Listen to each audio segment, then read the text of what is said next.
Okay, so my thoughts on the FNAF movie.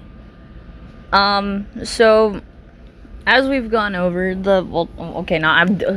YouTube's going over, critics kind of hate the movie, which is, I mean, it wasn't made for them. It was made for the fans, and specifically, yes, as a fan who has followed this franchise, yes, it very much was made for the fans, because I can remember watching through the movie at the theaters a few days ago, and I remember like calling back to the books, and I remember specifically like seeing scenes, and I remember like calling back to the books or things from the games, or like certain mechanics or certain things. And surprisingly, something that I haven't heard anyone bring up yet was it actually, like what I saw was, it was, some of it came back to the Silver Eyes novels.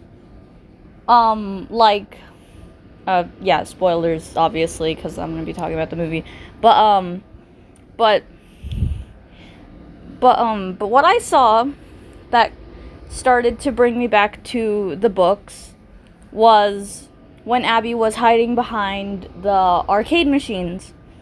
And I remember that happening, I think it was either in the Silver Eyes or the Twisted Ones.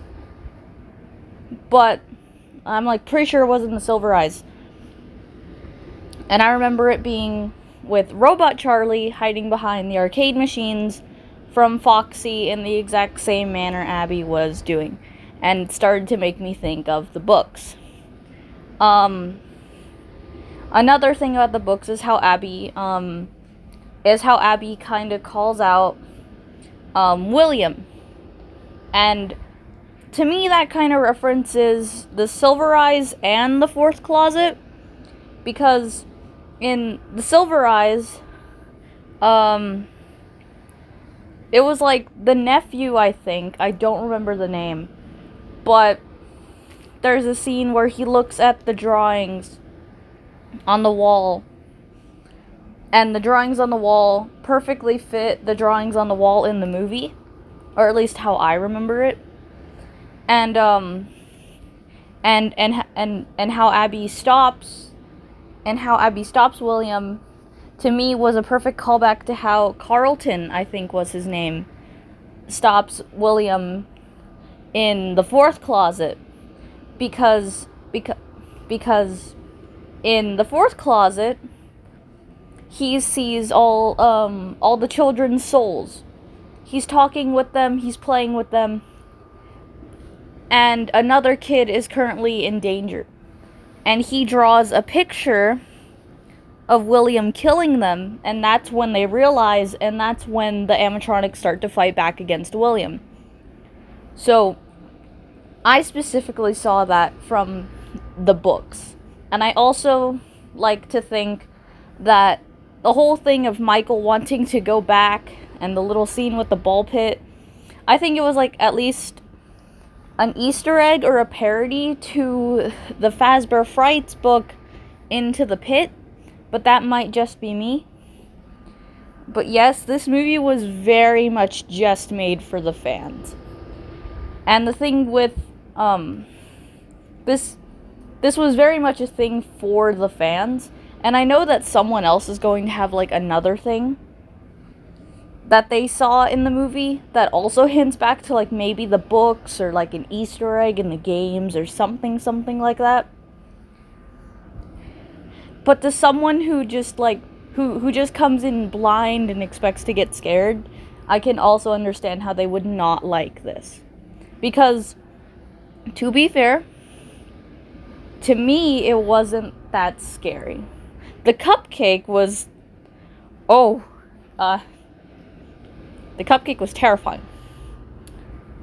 And they did very well in making him the most feral out of all of them, which I find kind of funny, because looking back on it, it kind of just made me think of FNAF 4, and only FNAF 4, and the Nightmare Halloween thing. Because we never see the cupcake do anything else like that except for the Halloween thing for FNAF 4. So I just thought that was cool. And like the gore scenes and the tension and the dialogue, I didn't see a problem with it. Though I know someone else is gonna, because people, but as far as I know, as someone who has read most of the books that I can collect, the entire Silver Eyes trilogy, with the actual novels and the comic book versions, I've read both, and all the Fazbear Frights, and 3 of Into the Pizzaplex, I think this was pretty good. Also, Matt Pat, that was funny.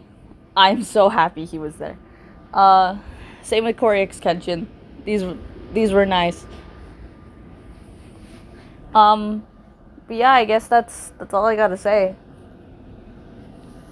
Thanks.